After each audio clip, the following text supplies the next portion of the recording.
मला निमंत्रित केलं, एवढा मोठा बहुमान दिलात, त्याबद्दल मनापासून तुमचा आभार मानतो. आणि या तुमच्या ज्या भावना आहेत, या अनुषंगानं माझ्यासारख्या एका लहान कार्यकर्त्याच्या किंवा तरुण कार्यकर्त्या, ज्याचं तुमच्या राजकीय अनुभव इतकं वय सुद्धा नाहीये, पण वेदना अजूनही तीच आहे.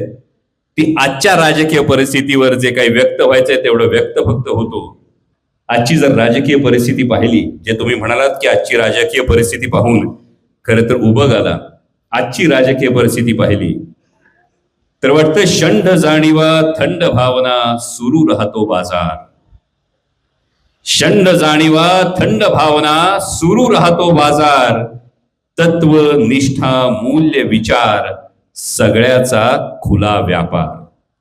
शून्य सुद्धा मोजता येत नाहीत असे आकडे फेकले जातात. ज्याच्यावरचे शून्य सुद्धा मोजता येत नाहीत असे आकडे फेकले जातात. मी म्हणवणारे महारथी इथं हातोहात विकले जातात. तत्व किळस उबक शिसारी सगळं काही दाटून येतं. का कशासाठी या प्रश्नांपुढचं प्रश्नचिन्ह आणखी घडत होतं. दारं खिडक्या बंद करून घालावंसं वाटतं कुलूप.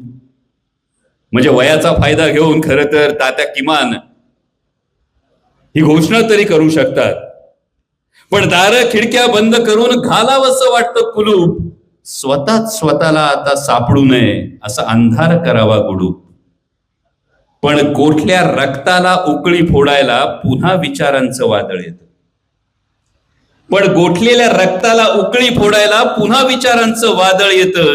किमान पणती तरी लावून पाहू, परत मन उभारी घेतं. प्रश्न पुन्हा उभे राहतात. का कशाला कुणासाठी.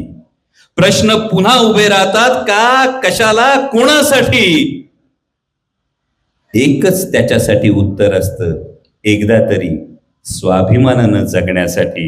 स्वाभिमानानं जगण्यासाठी. हे स्वाभिमानानं जगणं नक्कीच तात्या तुमच्या या आत्मचरित्रातून आम्हाला याचं मार्गदर्शन मिळेल. पुन्हा एकदा आपल्याला दीर्घ आयुष्यासाठी, निरोगी आयुष्यासाठी मनपूर्वक शुभेच्छा, सदिच्छा देतो आणि थांबतो. धन्यवाद.